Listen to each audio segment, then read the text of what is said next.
Good morning, everyone. Thank you for joining us at the Dental Assistant Council meeting. My name is Tracy Reed Espinoza, and I'm the chair for the Dental Assistant Council.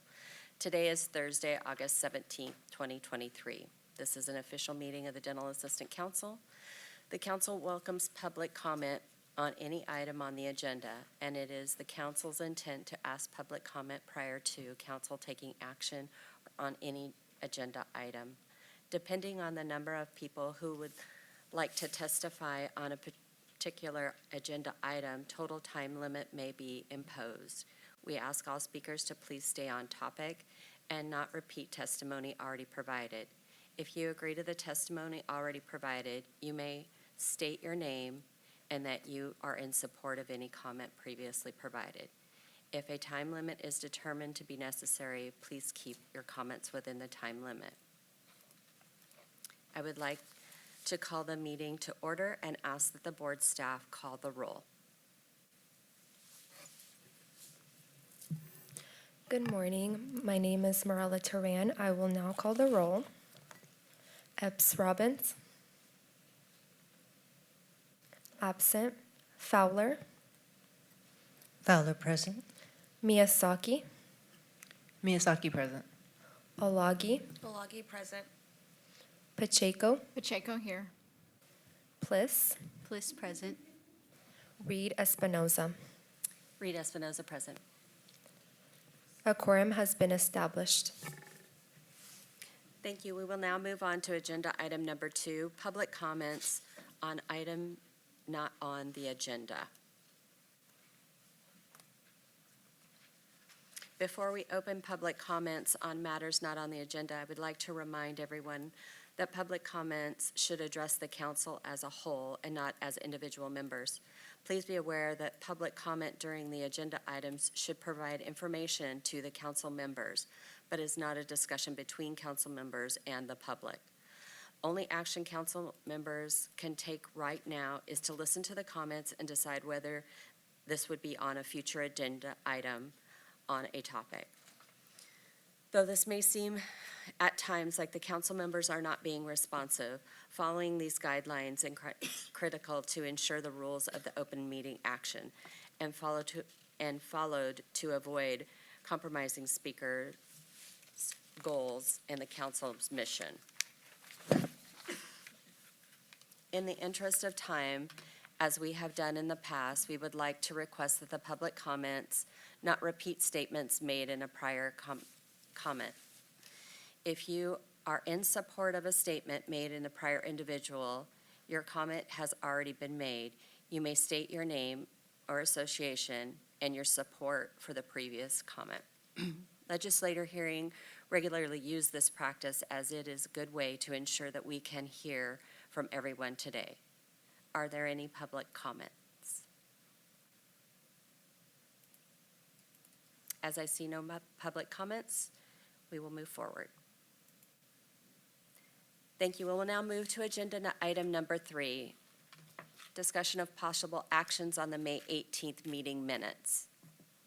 Is there any council member discussion?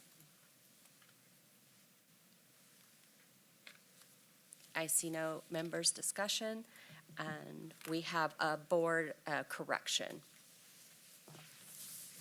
Hello, this is Marella Turan. The California Dental Extended Functions Association brought to our attention that the minutes need to be corrected to remove reference to the California Dental Extended Functions Association as part of the alliance. This is on page 7 of the DAC minutes or page 11 of the board meeting packet. And on page 11 of the meeting materials, it's the 3rd paragraph. And it starts with Sherry Becker representing the alliance consisting of CDAA, KDAT. I believe based on their message that they want to cross out and the California Dental Extended Functions Association from that sentence. Oh,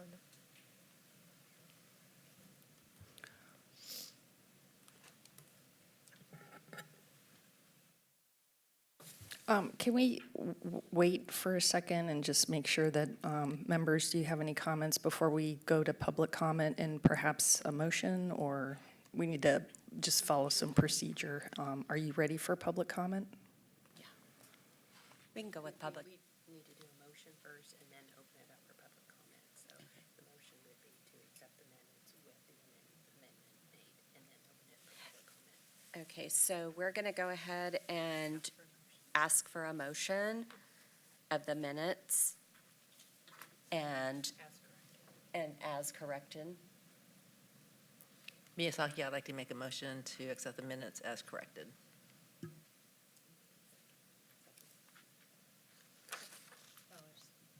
Fowler, second. And now we can go to public comment. Sherry Becker, representing the Alliance. I apologize if I misspoke for the acronym for the Extended Functions Dental Assistance Group. So we're going to make that correction now to both segments of that minutes with Joan Greenfield. The correct name is CEFA, C-E-F-A, California Extended Functions Association. And that's what we want to change because the original minutes have the wrong name. That's all. Can you please? CEFA, California Extended Functions Association. Thank you. Thank you.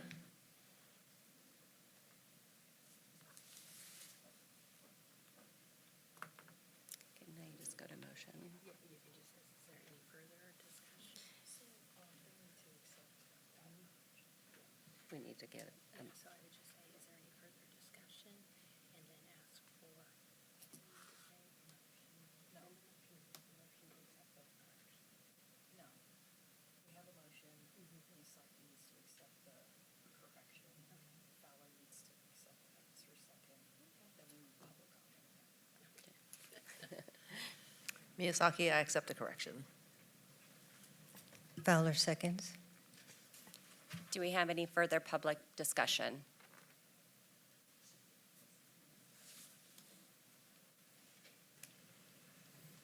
The motion accepted? Then you need to just ask, you need to ask board staff to call the roll and record the votes.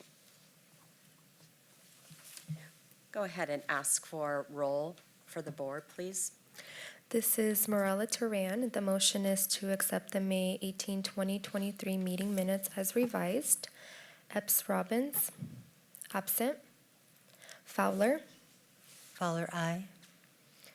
Miyazaki, Miyazaki, aye. Olagi, Olagi, aye. Pacheco, Jaco, aye. Bliss, Bliss, aye. Reed Espinoza. Reed Espinoza, aye. The motion passed. Thank you. We will now move on to move to the agenda item number 4, Executive Officer Report. I'm going to ask that Tracy, Executive Officer, present the agenda item, please. Good morning. Thank you again for the opportunity to give you a brief update on activities. I have been meeting regularly with the chair and vice chair to review agenda minutes and discuss any pertinent items that are coming up for the council. I have also been working with the various associations, the Alliance and CDA, on AB 481, and you'll hear more about this later as well as at the full board meeting, but we're very excited about the progress that we've made with our feedback, and then, of course, other items that are going to come up in the meeting today. Staff have been working extremely hard, processing applications, and while we've gone a little outside of the 30-day window, we should be back within that window very shortly. And I think as you look at the statistics that Ricky's going to provide, you can see that the board is processing applications very efficiently, and we're getting individuals licensed. And so I encourage you to stay tuned for the board meeting for a bit longer update of activities, but these are ones that are very pertinent to the Dental Assisting Council. And I'd be happy to answer any questions that the committee may have, or the council may have. Is there any council member discussion?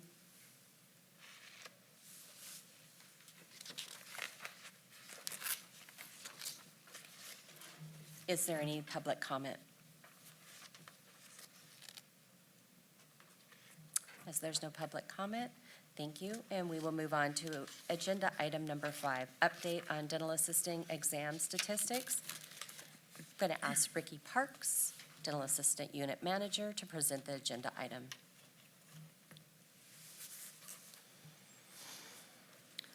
Good morning, Chair Rita Espinoza and members of the council. My name is Ricky Parks, the Dental Assisting Program Manager. And the board currently has 4 written examinations: the Registered Dental Assistant General and Law and Ethics, the Registered Dental Assistant in Extended Functions written, the Orthodontic Assistant Permit written, and the Dental Sedation Assistant Permit written exam. The table located on page 20 and 21 of your meeting materials include candidates who attempted dental assisting examinations for the past 4 fiscal years. And that concludes this agenda item. I'm happy to answer any questions.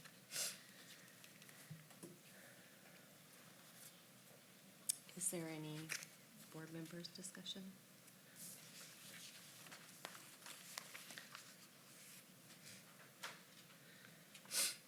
Is there any public comment on this agenda item?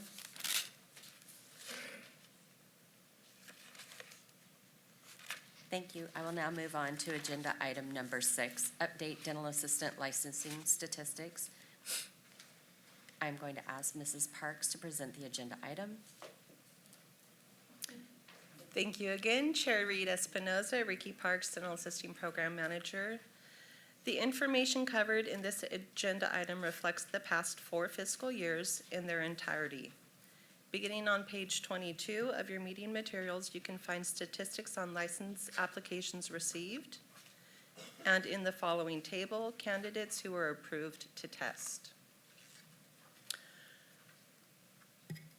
On page 23, you will find statistics on licenses issued and canceled applications. On page 24, you will find statistics on applications withdrawn and applicants who were denied licensure. Moving on to page 29, you will find statistics on active, inactive, delinquent, and canceled licenses or permits. On page 30 through 32 is where the RDA and DDS comparisons are reported. That concludes this agenda item. There is no action requested on this item, and I'm here to answer any questions you may have. Is there any council member discussion? I have a question. This is Kara Miyazaki. If a student has their RDA, but they don't have their sealant certification, then they enter into a dental hygiene program, and then their renewal for their RDA comes up, but they've taken sealants in their RDH program, but they haven't taken like a board-approved RDA sealant course. Do they automatically get a waiver, or are they still required to take a Pitt and Fisher sealant course to renew their RDA? They would be required to complete a board-approved course. I believe this is one of the items that we have been researching and talking about internally as far as revamping the requirements. And I guess the same would be for the infection control. They have like a pretty comprehensive infection control class, but because it's not like a board-approved in their hygiene program, they would still need to take the 8 hours? Yes, Okay, yes. thank you. Thank you. I just need a clarification. You're welcome. Is there any public comment?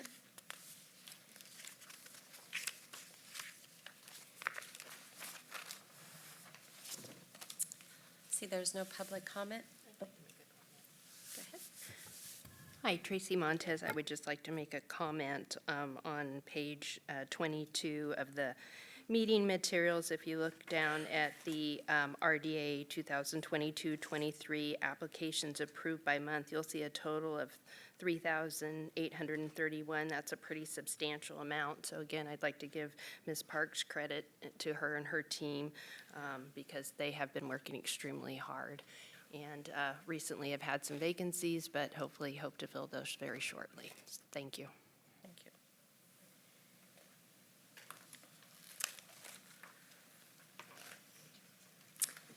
Thank you. I'll now move on to agenda item number 7, update on registered dental assistants, registered dental assistants expanded function educational program and courses application approvals. I'm going to ask Mrs. Parks to present this agenda item. Thank you again, Chair Rita Espinoza, Ricky Parks, Dental Assisting Program Manager. Item 7 begins on page 33 of your meeting materials. Table 1 on page 33 show the number of applications approved in the calendar year 2023.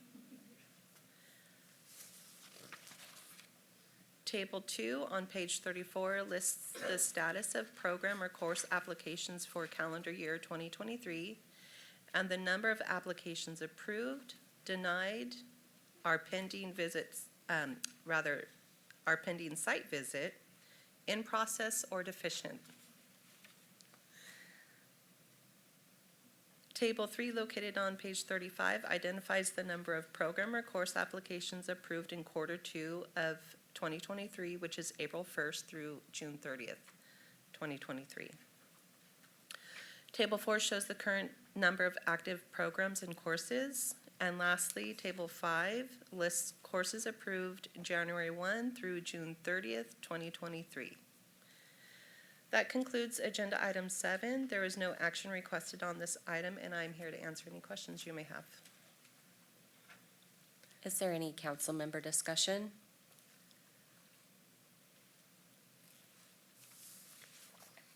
Ms. Parks, how many site investigations or visits are we planning on doing? Every quarter or a year? Are we calculating? We For the have year? 2 pending, and we plan to, we hope to have a date, prospective date, hopefully sometime this month, we can establish a date to conduct the provisional site visits. And it's just as they become eligible for site visit, meaning that their application is complete. And this would pertain to the programs for RDA and RDA-EF. And is this new applicants? This isn't going to be past education centers, correct? Correct. Okay. Very exciting to potentially approve 2 new programs. Tracy? Do you want to go public? So that's a great lead-in. I just want to share that we did have our course, our program and course approvers, our subject matter experts on site recently. Ricky and her team were working with them, so we had some additional programs and courses approved. And we are also reviewing the criteria for doing those site visits, working very closely with our subject matter experts and making sure that we are staying close to our laws and regulations. And so that's why there's been a slight delay in doing the site visits, because we are revamping the process to make sure that it's very clear and transparent. And again, we're very excited to be starting these soon. So thank you. Thank you. Are there any public comments? Thank you, Ms. Parks.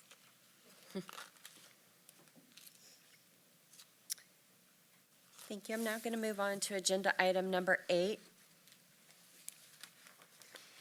This has been pulled from the agenda. The item may be discussed at the council's November meeting. We will now move on to agenda item number 9, discussion and possible recommendations regarding penalties, fraudulent advertising, misinformation of dental assistant educational programs and courses. I'm going to ask Tracy to go ahead and move forward with this agenda item. Thank you very much. So this is an item for the Dental Assisting Council to ponder this morning, and then we will also hopefully or potentially move some recommendation to the board because they will be discussing this item as well.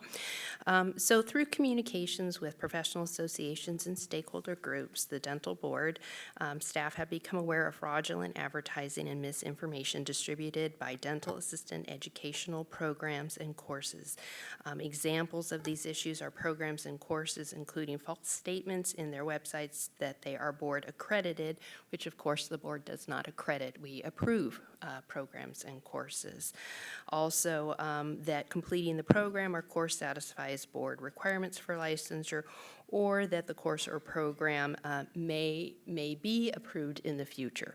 And so this is great concern for our students who may apply to these programs when they, again, may or may not be approved. So it's a huge cost and burden to our students, and we don't want to set them up for failure.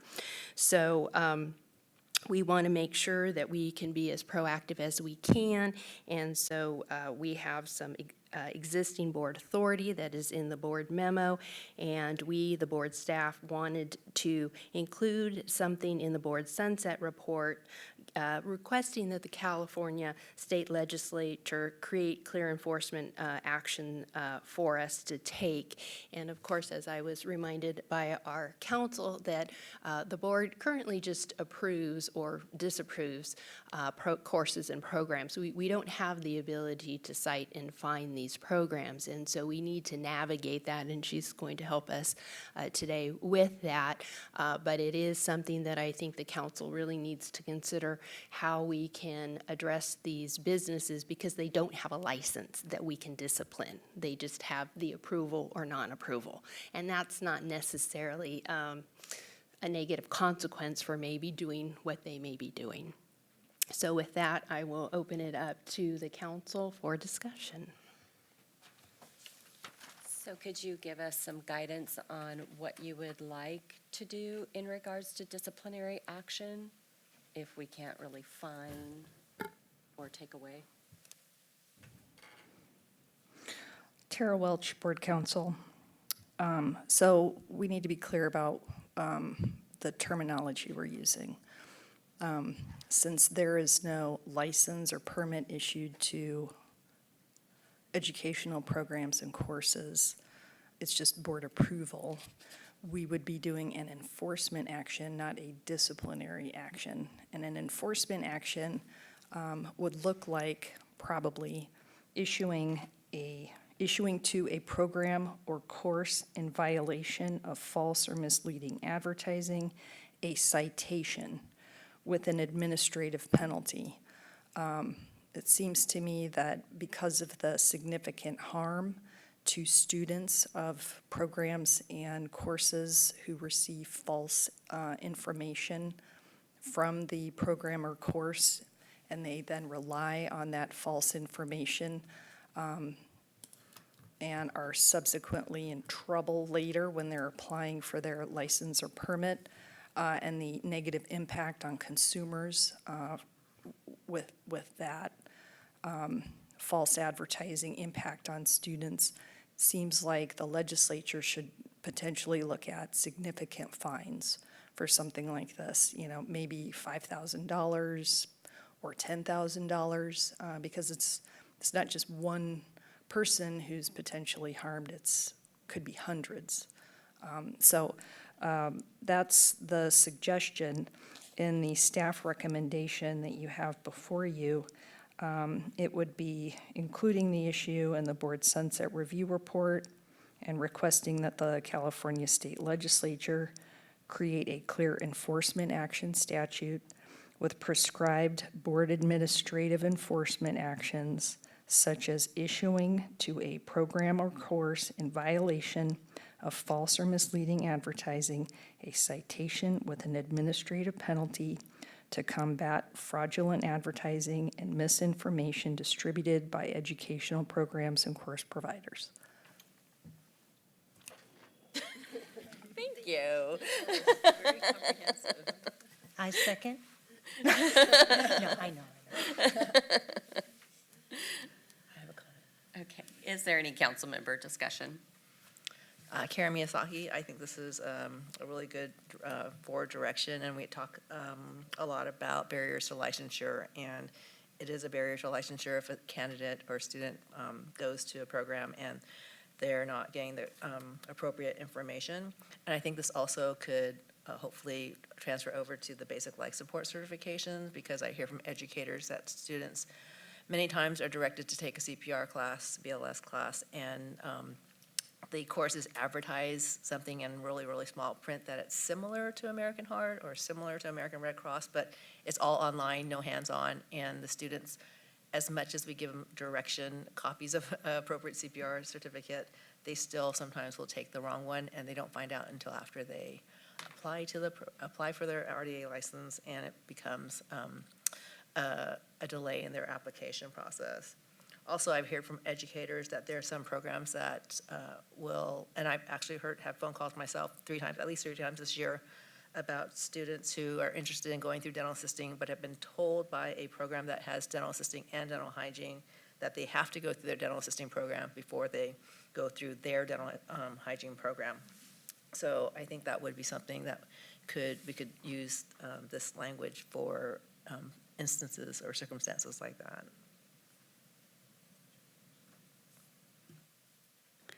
Bliss.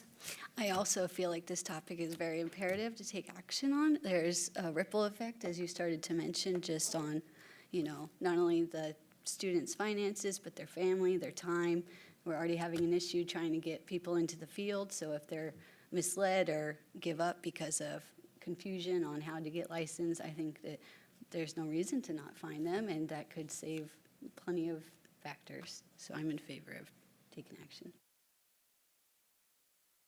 Kara Misaki, I have one more comment, and for CODA-approved programs, we're required to post the cost of our programs online on our websites. It's supposed to be public knowledge, and all dental programs and dental hygiene programs do that because they're all CODA-approved, but not all dental assisting programs in California are CODA-approved programs, and the cost of the programs are often hidden for many of the programs that may be sometimes more expensive, and I'm hoping that at some point, there can be a discussion or agenda item about posting the cost of the programs as public knowledge. Tracy Montez, so I think that is something that we need to flag as we look at regulations for RDA, which is another agenda item. So we need to make sure we get that included.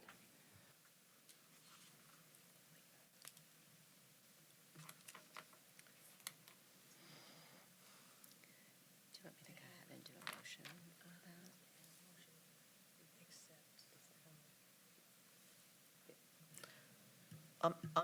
I'll make a motion to approve the language of any advertising in violation of sections 17500 relating to false or misleading advertising constitutes unprofessional conduct, and have this be recommended to the board and be included in the board's, and recommend to be included in the board's sunset review.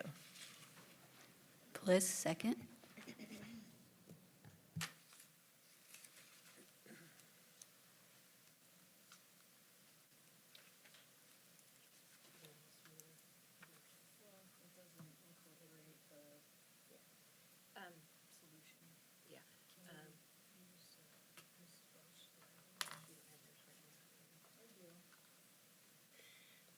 The enforcement issue. Can we just read it from there?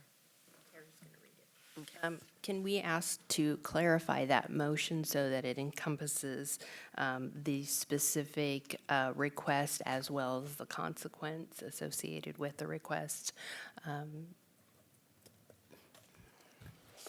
Ms. Welsh, would you please read your notes as the potential motion made by Kara?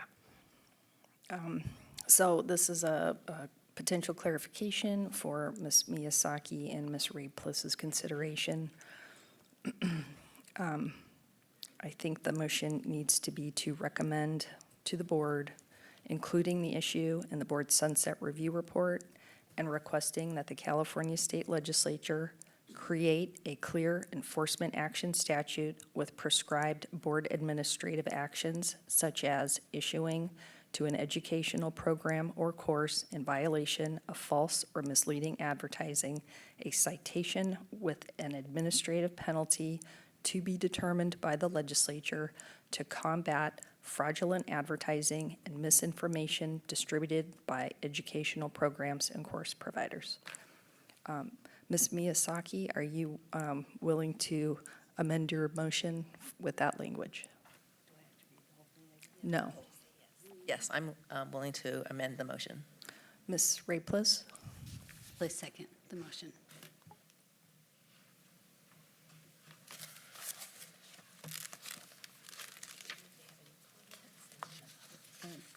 Does the committee have any comments? Is there any public comment?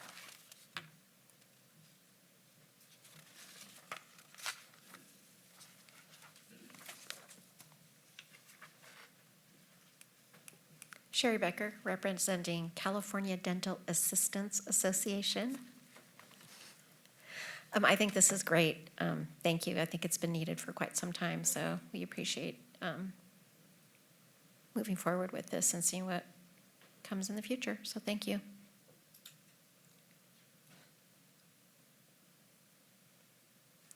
Thank you. Board staff, can you call the roll for a recorded vote, please?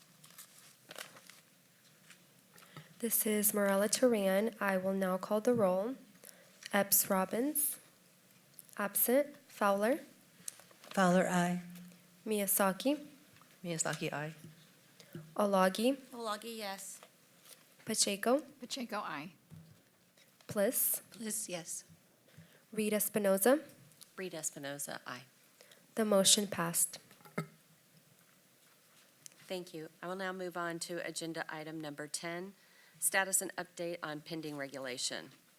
I'm going to ask David Bergman, Legislative Regulator Specialist, to present the agenda item. Good morning, Chair Reed Espinoza. Good morning, members of the council. I'm David Bruggeman, the Regulatory and Legislative Specialist for the board. I wanted to update members of the council on specifically the ongoing rulemaking package with the board for the overhaul of the dental assisting regulations. And this has been a package with long history. Language was last approved in late 2020. There has obviously been some time since then, and in addition to that, we have a situation with AB 481, should that legislation pass, that there would be a need for regulations to help implement and make specific that legislation. So the board is going to be considering as agenda item 23B, and there's a specific memo in the board meeting materials from our regulatory counsel, Christy Shields, outlining her specific concerns with those regulations, and the board is going to, the staff is going to be making a recommendation to the board that they rescind the previously approved language with the idea towards having a small working group from the council be formed to review and make recommendations to any updates to the previously approved language and forms to reflect the changes since the language was initially approved.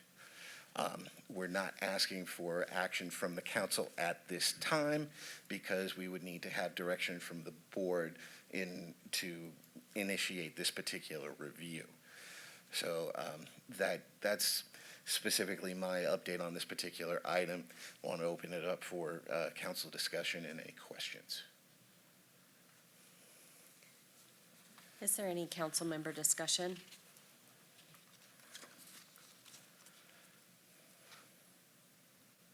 Is there any public comment?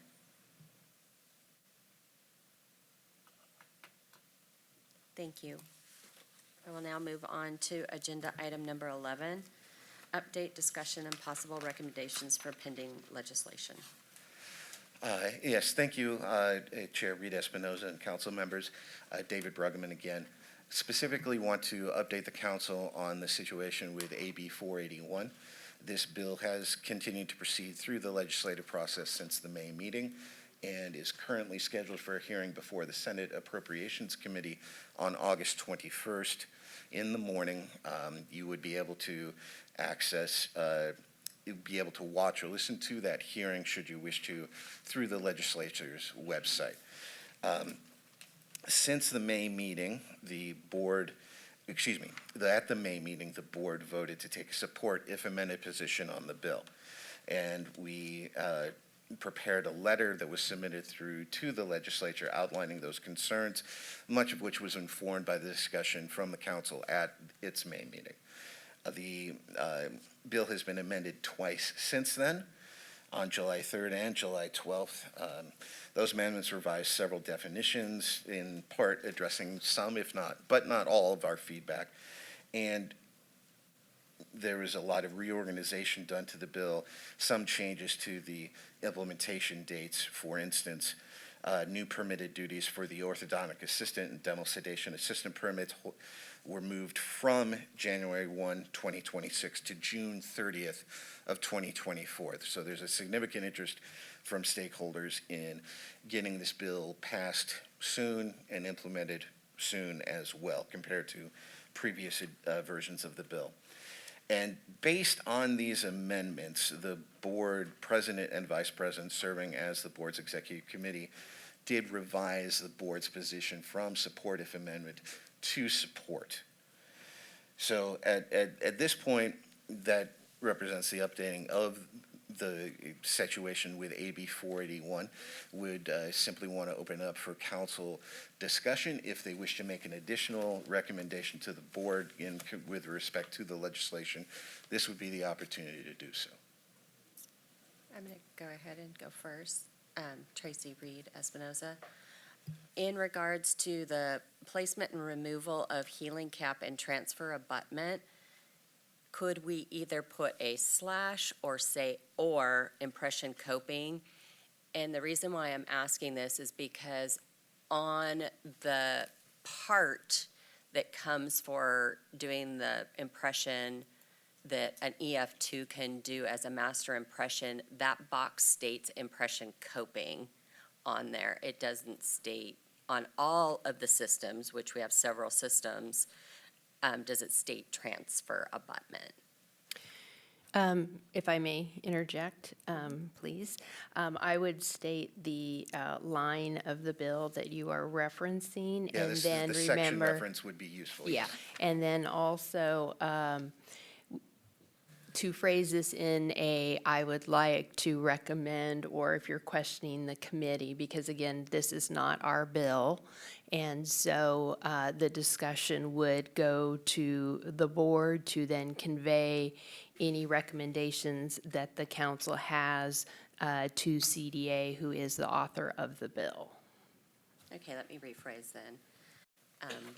It will be on section 24, line item 4, number 2. It states, place and remove healing cap and transfer abutments. If we may add an addition to that to say, or impression coping. I've noted that. Thank you.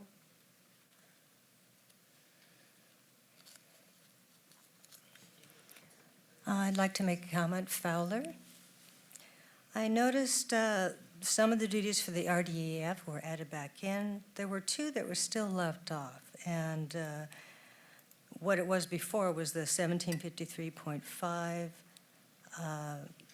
B, line item number 4 and 5, which is size and fit endodontic master points and accessory points, and cement endodontic master points and accessory points. By removing these, it removes the endo-obturation from the EF allowable duty. So I was wondering if we could add that on, and under, it would be section 24, section 1753.1, we could add on an item 8 and 9 to that. Under, that's under B, item 8 and 9, if we could revise that. or if you could tell me if someone knows why that was left off. So I can't speak to the specific reasons, but I've made note of the particular suggestion with respect to those duties. Perhaps during the public comment portion, we may have some insight on that, on the specific motivations. Okay.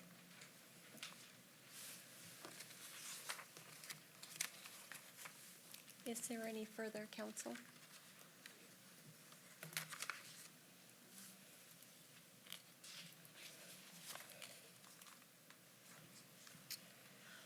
For Kara Miyazaki, 1747 dot B, parentheses B, and that's line 30 to 32. It states, evidence of completion of eligibility requirements under the section shall be dated no more than 5 years immediately preceding application for licensure under section 1748. And I'm wondering if the word application should be replaced with graduation, because it does seem like it could be confusing to the graduates, and also if we're putting a 5-year eligibility on someone's application or graduation, it seems like there'd be a double standard for someone, let's say, that had like they're applying by work experience, and they're, actually, I'm sorry, to nix that. So I'm just saying, just to replace application with graduation, if that's what the intent is, but we'd have to hear from the authors of the bill to see what the intent was for that statement. And then the other comment I had was for 1750.1A11. It states that the DA can cure dental materials used for orthodontic procedures with a light curing device. And I believe that this scope should be expanded to just say procedures and not just orthodontic procedures. So to all procedures, not just orthodontic procedures? Yes, I think it should be expanded, and I think in private practice, we probably see that happening more often than not. And I don't know the exact line for that one, but I can find it. I have enough detail to work with that, thank you. I'd also like to ask a question in regards to section 24, line 35C. All the expanded functions licensed on or after 2024 can perform these duties. Do we have anything to state the EFs that are already presently licensed? Will they have to go back?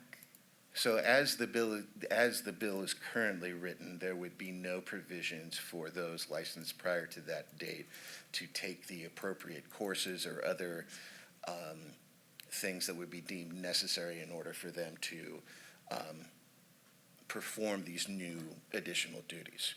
And that's specifically my read of the legislation. Okay.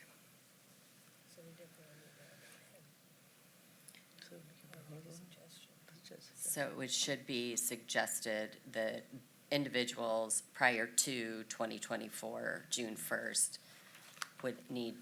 The recommendation from what I'm hearing is that there should be some provision in there for those licensed prior to that date to take appropriate steps in order to perform those duties, whatever Correct. that might be. Correct.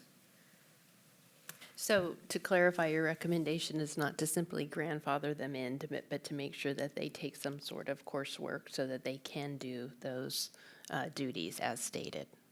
Okay. Correct.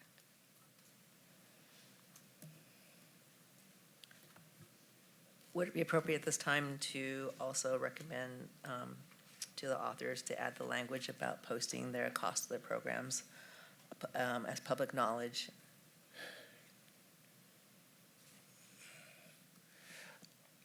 I'm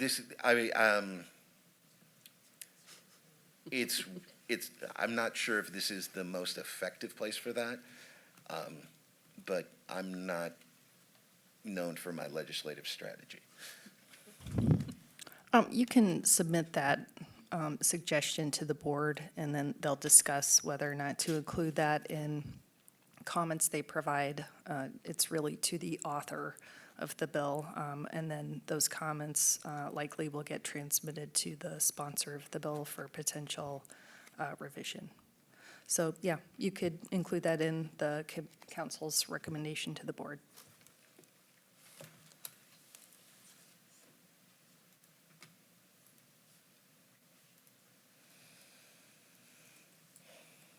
Is there any further council discussion? Is there any public comment in regards to this?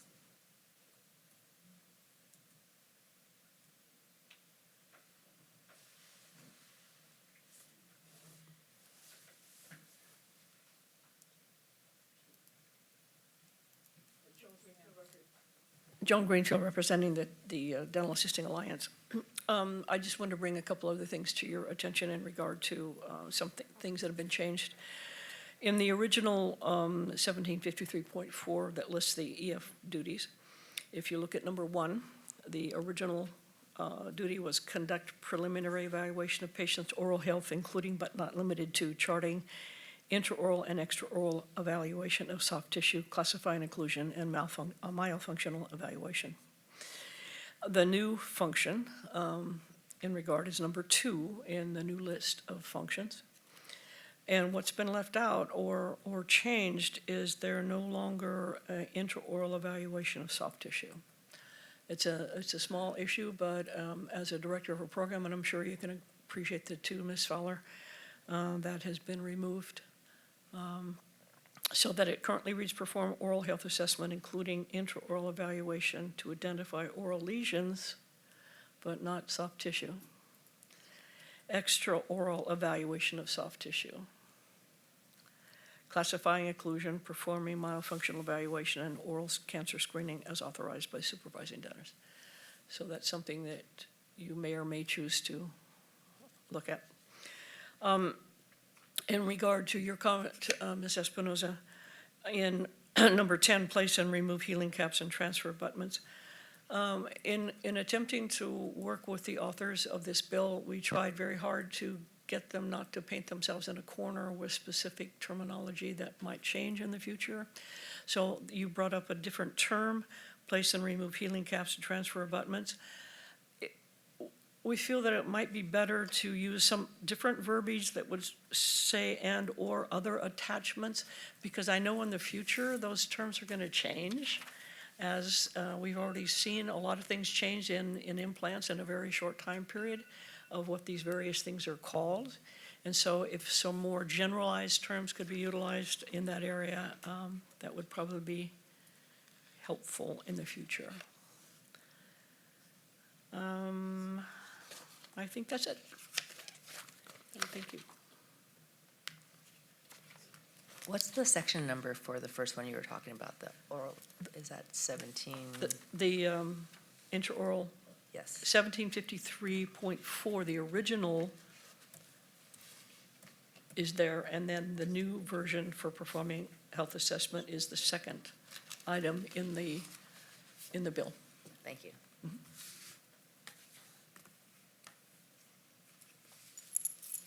I guess one more comment.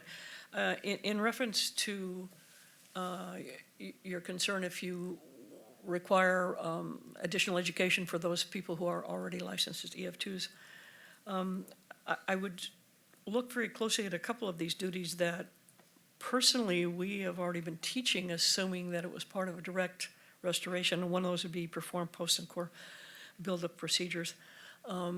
We've already been teaching that because it was already, so I'm not sure that would add any time or requirement. So kind of look at some of the new functions that actually fell into a definition where we were teaching those before. Thank you.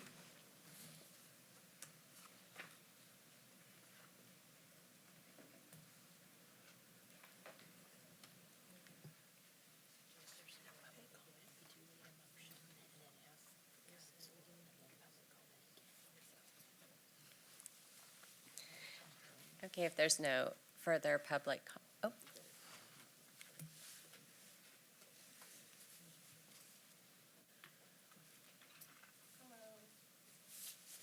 Hello, Tuka Zokai from the California Dental Association. We appreciate the different comments that have been raised about language and verbiage in AB 481. If we're going to look at endodontic duties, we can go back and make sure that that is clear. We also will look at word application and graduation and discuss the difference between the verbiage there. And that we do think that posting cost is currently outside of the scope of the bill. In terms of the intraoral evaluation of soft tissue, it currently includes intraoral for lesions and extraoral for soft tissue, but we can also review with the committee the importance of intraoral evaluation of soft tissue. In terms of implant terminology, if it changes in the future, that would be something to consider. We can't anticipate how language may change for terminology for implants. However, if there are recommendations from the board for specific language, the California Dental Association will review that language and see if it is appropriate, but we cannot anticipate how language may change in the future.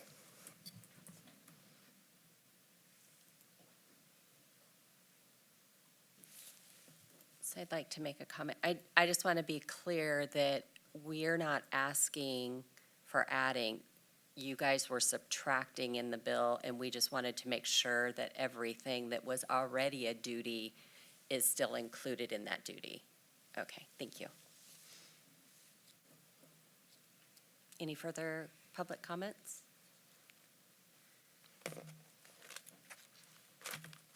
Dr. Bruce Witcher, CDA. I'll just follow on to Tuka's comments and just say, if you have specific changes, if you could send those to us in writing, it would be much more helpful, because we're taking notes and we just don't want to miss anything. We're happy to consider those things if you would send them to us. Thank you. Thank you.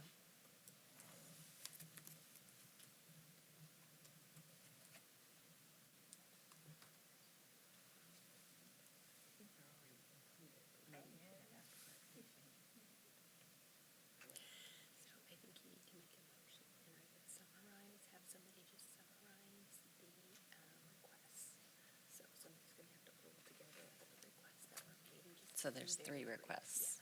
And so the request to go to the board for consideration. All right, so it's the soft tissue with the. Hold on. It's the intraoral evaluation. Tara has it.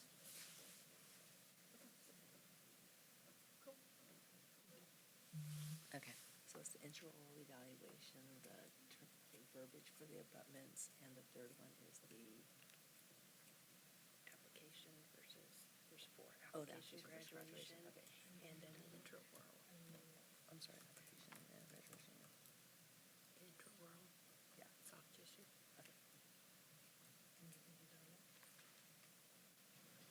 For clarification, can you just clarify that the endo duties of size of bit endo master points and accessory points and cement endo master points and accessory points, are those still included as a duty for the EFs?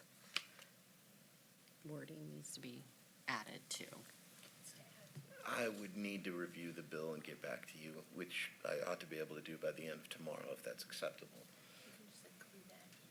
Okay. Okay.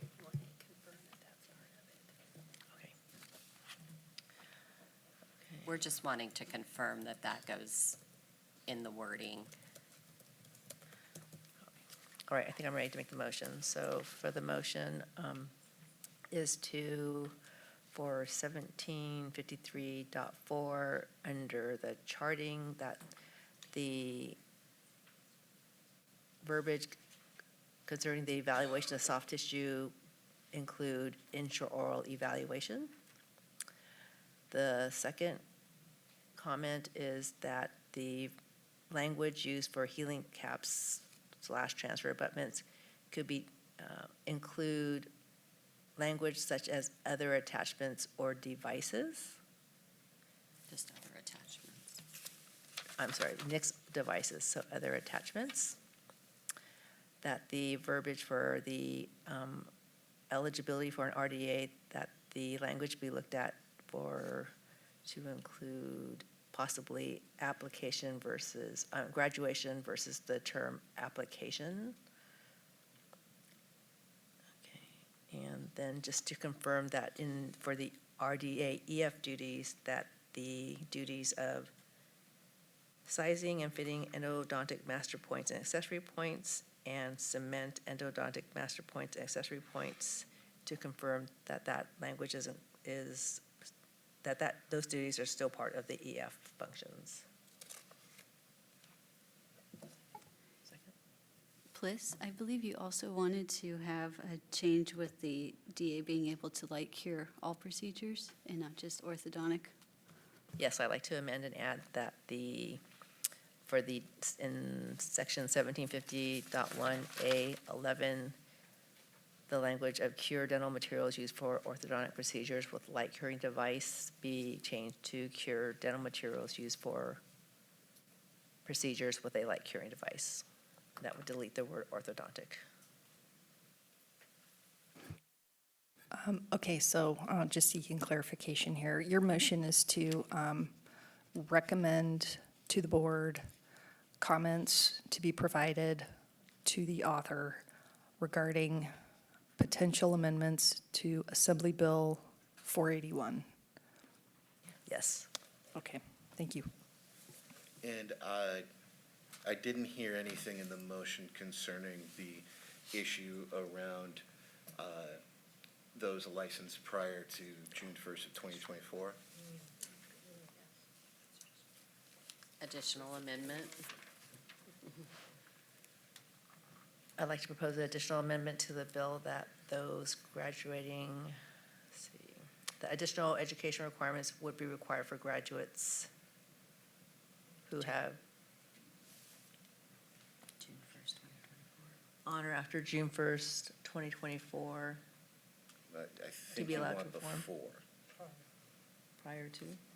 Oh, excuse me, prior to June 1st, 2024, in order to perform the additional duties that they did not learn in their prior education.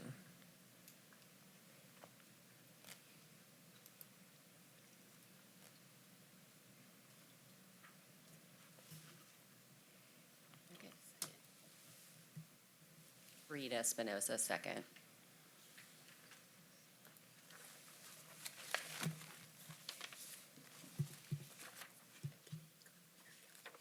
Is there any comments from the committee? Are there any public comments?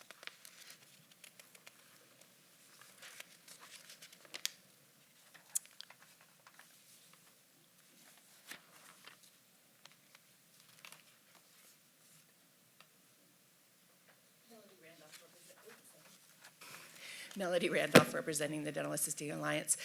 Just question about clarification of some of the things in 481 as far as implementation. So for example, somebody coronal polish, so somebody takes a coronal polish course now as a, on the 15-month dental assisting track. Let's say they took it after 10 months in December, so starting January 1st, they will not have had 15 months work experience yet. You know, when is the implementation and the changes? There's going to be a gray area there between what's current regulation and what's new regulation, and when all of that is cleaned up and implemented. Is that something you're going to be creating regulations for? How does that work? May I? So should the law be passed this year and signed by the governor, et cetera, the effective date would be January 1st of 2024, unless there are specific provisions in the bill that state a different implementation date. And to my knowledge, that would not apply to the provisions that you're discussing. So the new pathways that are created by the bill would come into effect as of January 1st of 2024. So those requirements would have the force of law. And I understand that, but there's going to be some things, let's say, so in the new bill, somebody who takes a coronal polish course after they have completed their 15 months work experience and the 1,280 hours can immediately coronal polish without becoming an RDA. So if somebody has their coronal polish in December, after 10 months work experience, when will they be able to start corona polishing? Do they have to become an RDA to corona polish because that's what it is currently? Or can they just start corona polishing after they've achieved their 15 months work experience? It's confusing. I would need to research the question. Okay.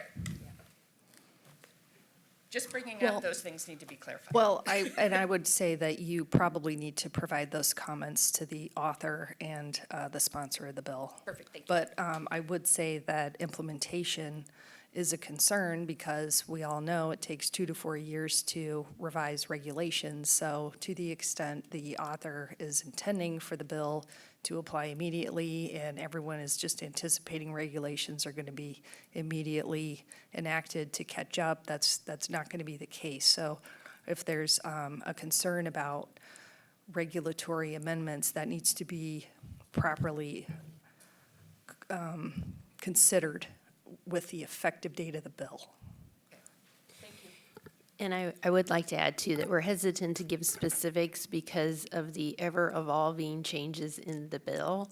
And so, again, we're just trying to, address things as they come up in this kind of context and share the information with authors. Perfect. Just wondering what the protocol was. Thanks.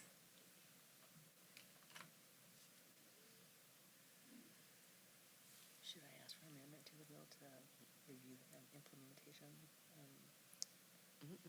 No, because regular, yeah.